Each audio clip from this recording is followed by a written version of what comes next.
You stand at the edge of a conversation where someone demands you justify your decision. Your pulse quickens. Your mouth opens to explain. Stop. This is the moment where most people surrender their power, and you must not be most people. Picture yourself in that boardroom, family dinner, or text exchange where someone challenges your boundary, your choice, your silence itself. You feel the familiar urge to defend, to elaborate, to win them over with reason. This urge will destroy you if you let it. My silence commands the room. The reason you feel compelled to explain yourself is not because explanation serves you. It is because you have been conditioned to believe that other people's comfort with your decisions matters more than your own authority over your life. You have been taught that likability equals survival, that consensus equals safety, that being understood equals being accepted. This is a lie that keeps you weak. When you explain, you hand over your sovereignty. When you argue, you admit that your position requires external validation to exist. When you justify your boundaries, you suggest they are negotiable. They are not. Most people live their entire lives as defendants in a courtroom that exists only in their minds, constantly presenting evidence for decisions they have already made. They explain why they cannot attend an event, argue about their career choices, justify their relationship standards, defend their priorities. They mistake being questioned for being attacked. They confuse demands for explanation with genuine curiosity. They respond to every probe as if their worth depends on winning the debate. This is why they remain manipulable, predictable, and ultimately powerless. The person who feels compelled to explain themselves to everyone explains themselves to no one who matters. Niccolo Machiavelli understood that power is not about being right. It is about being effective. In Chapter 17 of The Prince, he explores whether it is better to be loved or feared, concluding that while both would be ideal, fear is more reliable because it depends upon you alone, not upon the whims of others. When you explain yourself constantly, you are chasing love at the expense of respect. When you argue with every challenge, you are prioritizing being understood over being obeyed. When you justify your decisions to people who have no stake in the outcome, you are choosing the fragile foundation of others' approval over the solid ground of your own judgment. Machiavelli would call this the behavior of a weak prince, dependent upon the goodwill of subjects rather than the strength of his position. Your explanations are not generous gifts of transparency. They are admissions of insecurity. Consider the difference between a judge and a defendant. A judge announces a verdict and expects compliance. A defendant pleads their case and hopes for mercy. Which one commands a room? Which one gets what they want? Your decisions are your verdicts. Treat them as such. When someone asks why you chose something, recognize this as a test of your authority, not a request for information. The person who respects your judgment does not need your reasons. The person who does not respect your judgment will not be convinced by your reasons. My decisions require no external approval. Think about the last time someone pressed you to explain yourself. Perhaps it was why you would not loan money to a relative, why you refused to attend a gathering, why you ended a relationship, why you changed jobs, why you set a particular boundary. Notice how the demand for explanation came with an underlying assumption that your decision was wrong until proven right. Notice how the questioner positioned themselves as judge and jury over your choices. Notice how you automatically accepted this frame and began building your case. This is the trap. The moment you engage with the premise that your decisions require justification to others, you have already lost. You have already communicated that your authority over your own life is conditional, subject to review, dependent upon consensus. The most powerful people in your life are those who make statements rather than arguments. They announce rather than convince. They inform rather than persuade. When they cannot attend something, they say they cannot attend. When they disagree with something, they state their disagreement. When they choose something different, they communicate their choice. They do not provide elaborate justifications unless those justifications serve their strategic interests. They understand that respect is earned through consistency and strength, not through winning debates or achieving universal approval. Watch them closely, and you will see that they never explain themselves to people who lack the authority or investment to influence the situation. They reserve their explanations for those who matter when it matters, for reasons that serve their goals. This does not mean you become a robot who never shares your thinking. It means you become strategic about when and with whom you share it. It means you recognize the difference between someone genuinely seeking to understand you and someone challenging your authority. It means you distinguish between relationships where mutual explanation serves connection and interactions where explanation serves manipulation. It means you stop treating every question as deserving of an answer and every challenge as requiring a defense. The person who explains everything explains away their power. Machiavelli wrote about the importance of appearing to possess certain virtues, even when you do not possess them, but he also warned about the dangers of actually being virtuous in every situation. In Chapter 18, he notes that a prince who wishes to maintain his state is often forced to act against faith, charity, humanity, and religion. Applied to your daily interactions, this means that sometimes kindness looks like cruelty, sometimes clarity looks like coldness, sometimes strength looks like stubbornness. When you refuse to explain yourself to someone who has no business judging your decisions, they may call you rude, difficult, or unreasonable. Let them. Their opinion of your methods is less important than the effectiveness of your outcomes. When you prioritize being seen as nice over being respected as competent, you undermine your ability to achieve what you want. Here is what changes when you stop explaining yourself to people who do not matter. First, you discover how much mental energy you were wasting on imaginary debates. Second, you realize how many of your decisions were actually designed to avoid having to explain them rather than to achieve your actual goals. Third, you notice that people begin to respect your boundaries more quickly because you have stopped treating them as suggestions. Fourth, you observe that the people who matter most to you begin to trust your judgment more because you have stopped undermining it with constant justification. Fifth, you recognize that your confidence increases when you stop seeking validation for every choice you make. Your energy belongs to you, not to every person who questions your judgment. But what about the people who will be angry when you stop explaining yourself? Let them be angry. Their anger is information about their previous level of control over you, not evidence that you are doing something wrong. The person who becomes upset when you stop justifying your decisions to them is revealing that they believe they had authority over your life that they never actually possessed. Their disappointment is the sound of an illusion breaking, not a relationship ending. If someone cannot tolerate your autonomy, they were never truly connected to you anyway. They were connected to their ability to influence you, to override your judgment, to make you smaller so they could feel larger. You do not need these people. You never did. What about professional settings where explanation seems required? Even here, you can distinguish between providing necessary information and seeking approval for your judgment. When your boss asks why you made a particular decision, you can share your reasoning because they have legitimate authority over your work and because strategic transparency serves your professional goals. When a colleague questions your methods without having responsibility for the outcomes, you can acknowledge their concern without defending your approach. When a client challenges your expertise, you can restate your position without arguing for it. The key is recognizing who is standing to question you and why, then responding accordingly rather than automatically. Professional success requires strategic communication, not universal explanation. Consider the realm of family relationships, where the pressure to explain yourself can feel most intense. Your parents ask why you made a particular life choice. Your siblings question your priorities. Your extended family judges your decisions. The impulse is to convince them, to win them over, to make them understand. But their understanding is not required for your success.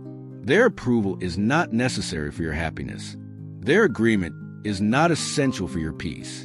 When family members demand explanations for your adult decisions, they are treating you like a child who must justify their choices to authority figures. Your response should communicate that you are not a child, and they are not your authorities. You can love them without submitting to their judgment. You can maintain relationships without surrendering your sovereignty. My family's opinion of my choices does not determine my choices. The most insidious form of this problem occurs in romantic relationships, where the desire for intimacy gets confused with the obligation to explain everything. Your partner asks why you need time alone, why you chose that friend, why you spent money that way, why you feel differently about something than you used to feel. The healthy response is to distinguish between sharing your inner world as a gift and defending your inner world as if it were on trial. Intimacy thrives when you choose to reveal yourself, not when you are required to justify yourself. The partner who demands explanations for your every choice, feeling, and preference is not seeking closeness. They are seeking control. The partner who respects your autonomy creates space for voluntary transparency. They ask questions out of curiosity, not interrogation. They trust your judgment, even when they do not understand your reasoning. Machiavelli emphasized the importance of timing in Chapter 8 when he discussed well-used severity, noting that cruelty should be done all at once so that their bitter taste does not linger, while benefits should be distributed gradually. When you decide to stop explaining yourself, apply this principle strategically. Do not announce your new approach or explain why you are no longer explaining yourself, which would be contradictory. Simply begin implementing it consistently. When someone asks for a justification you would normally provide, offer a brief acknowledgement instead. When someone challenges a boundary you would normally defend, restate the boundary without additional argument. When someone questions a decision you would normally elaborate upon, confirm the decision without expanding upon it. Let your behavior communicate your new standard rather than your words. Here is your micro-protocol for this week. Today, identify one area where you regularly explain yourself to someone who lacks authority over the situation. Tomorrow, when that person next requests an explanation, provide only a brief acknowledgement of their concern without justification for your position. Wednesday, notice the urge to elaborate when your brief response creates discomfort or silence. Thursday, practice sitting with that discomfort without filling the space with unnecessary words. Friday, observe how the other person responds when you do not take their bait. Saturday, reflect on how much mental energy you reclaim by not engaging in defensive explanations. Sunday, apply this approach to a new area where you typically over-explain your choices. Each day, remind yourself that your decisions require no external approval. The people who will challenge this approach most aggressively are those who have become accustomed to controlling you through demands for justification. They will call you defensive when you refuse to defend yourself. They will accuse you of being secretive when you stop volunteering unnecessary information. They will claim you are being difficult when you stop making things easy for them at your own expense. These accusations are not criticisms of your character. They are evidence of your progress. The manipulator's favorite tool is making you feel guilty for refusing to be manipulated. When someone tries to shame you for not explaining yourself to them, they are revealing that they believe they own your decision-making process. They do not. They never did. Some will argue that refusing to explain yourself is antisocial, that healthy relationships require transparency, that effective collaboration demands justification for your choices. This argument confuses explanation with communication, transparency with defensiveness, collaboration with submission. Healthy relationships do require communication, but communication involves sharing information that serves a relationship, not defending your right to make autonomous decisions. Transparency involves honesty about your thoughts and feelings when such honesty creates intimacy, not providing a detailed defense every time someone questions your judgment. Collaboration requires explaining your reasoning when others need that information to do their part effectively, not when they simply want to evaluate whether your choices meet their personal standards. The strongest objection you will face is internal. You will worry that people will think you are arrogant, unreasonable, or difficult. You will fear that refusing to explain yourself will damage relationships, limit opportunities, or isolate you from others.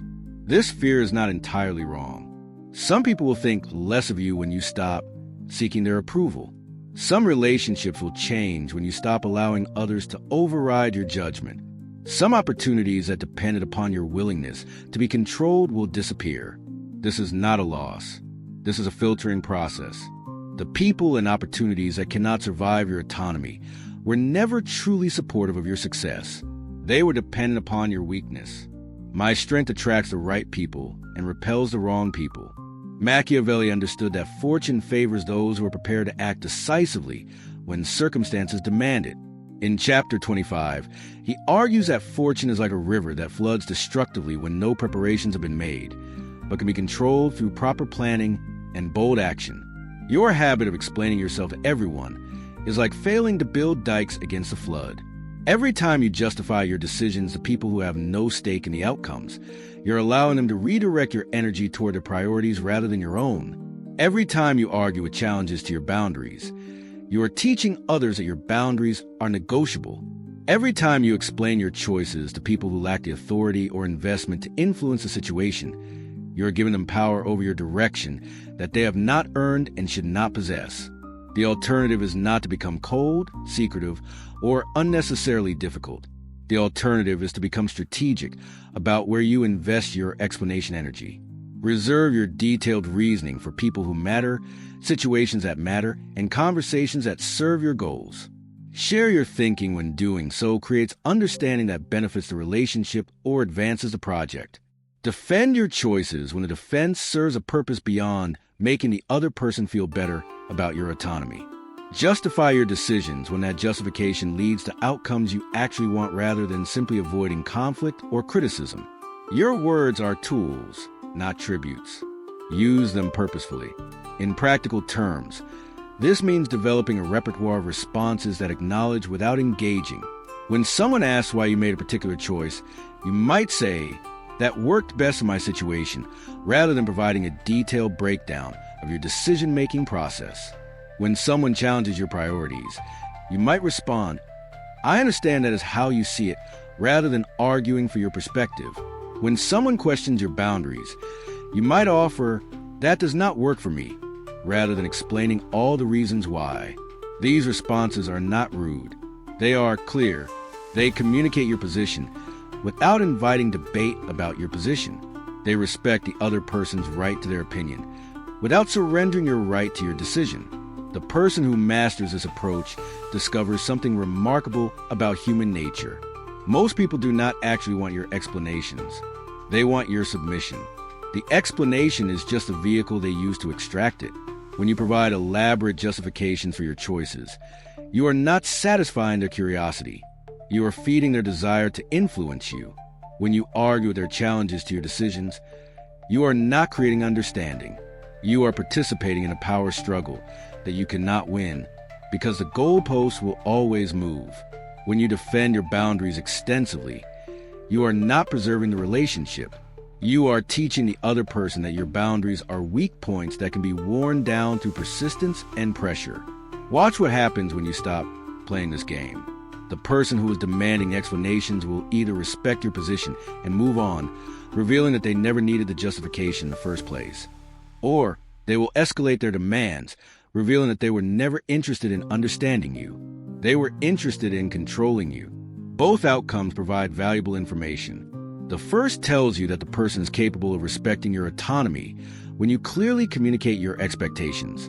The second tells you that the person views your autonomy as a threat to their comfort and will resist it accordingly. Neither outcome requires you to explain yourself further. This principle becomes particularly important in professional negotiations, where the temptation to over-explain can undermine your position before the conversation even begins.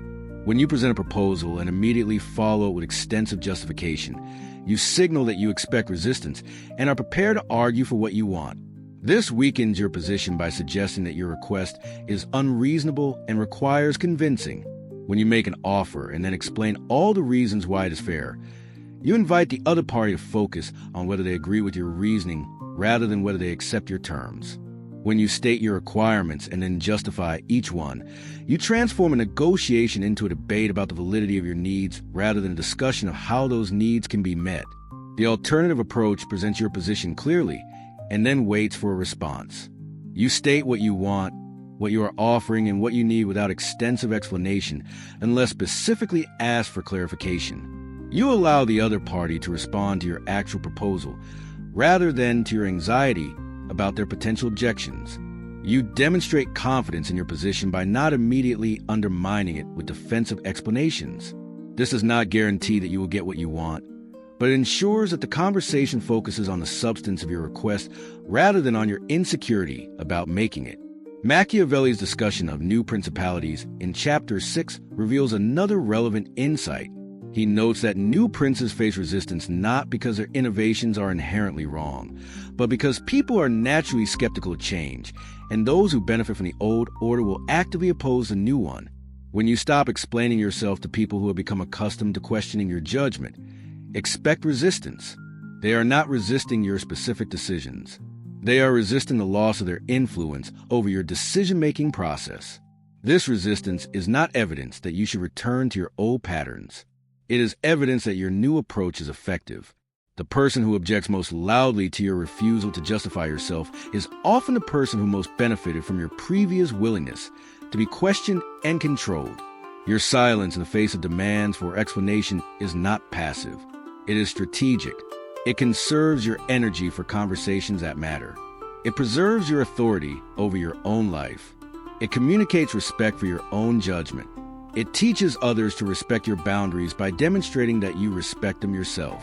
It filters out people who are more interested in controlling you than in understanding you. It creates space for relationships based on mutual respect rather than on your willingness to submit to constant evaluation. My silence is my strength, not my weakness. The transformation that occurs when you implement this approach consistently is not just about other people's behavior toward you, although that will change dramatically. The deeper transformation is in your relationship with your own decision-making process. When you stop seeking external validation for every choice you make, you begin to trust your own judgment more completely. When you stop defending your decisions to people who lack authority over your situation, you start making decisions that serve your goals rather than decisions that are easy to explain to critics. When you stop treating every question as deserving of an answer, you develop better discernment about which conversations deserve your attention and energy. This leads to what Machiavelli would recognize as a development of virtue, the combination of skills, strength, and adaptability that allows a leader to navigate changing circumstances successfully. In Chapter 7, he describes how successful princes combine preparation with the ability to seize opportunities when they arise. Your decision to stop explaining yourself unnecessarily is preparation. It builds your capacity to act decisively when action is required. It strengthens your ability to maintain your position under pressure. It develops your skill at distinguishing between legitimate requests for information and illegitimate demands for justification. It prepares you to recognize and seize opportunities that require confident action rather than extensive consultation. The person who has mastered this principle becomes someone others instinctively respect, even when they do not fully understand the reasons for that respect. There is something compelling about a person who makes clear statements without apology, who maintains their position without defensiveness, who respects others' right to disagree without feeling compelled to change their minds. This is not arrogance. Arrogance involves believing you are superior to others. This is sovereignty. Sovereignty involves taking full responsibility for your own life without requiring others' permission or approval. The sovereign person influences others through the strength of their presence, not through the eloquence of their explanations. In your family dynamics, this might mean informing relatives about your decisions rather than seeking their input on choices they cannot influence. In your professional life, this might mean presenting your recommendations with confidence rather than immediately anticipating objections. In your friendships, this might mean sharing your preferences clearly rather than apologizing for having preferences that differ from others. In your romantic relationships, this might mean communicating your needs directly rather than building elaborate cases for why those needs are reasonable. In every context, it means recognizing the difference between people who deserve your explanation because they are genuinely invested in your success and people who demand your explanation because they are uncomfortable with your autonomy. Here is your 7-day challenge to integrate this principle into your daily life. Day 1. Identify 3 people who regularly question your judgment and notice your automatic response to their questioning. Day 2. Choose one decision you would normally explain extensively in practice, stating it simply without additional justification. Day 3. When someone asks why you made a particular choice, respond with "that worked best for my situation," and resist the urge to elaborate. Day 4. Notice how much mental energy you usually spend rehearsing explanations for decisions you have already made and redirect that energy towards something productive. Day 5. Practice sitting with the discomfort that arises when someone seems dissatisfied with your brief explanation. Day 6. Apply this approach to a challenging family member or colleague who typically demands extensive justification for your choices. Day 7. Reflect on which relationships feel more respectful and which feel more strained, recognizing that both outcomes provide valuable information about the true nature of those connections. The goal is not to become unnecessarily difficult or secretive.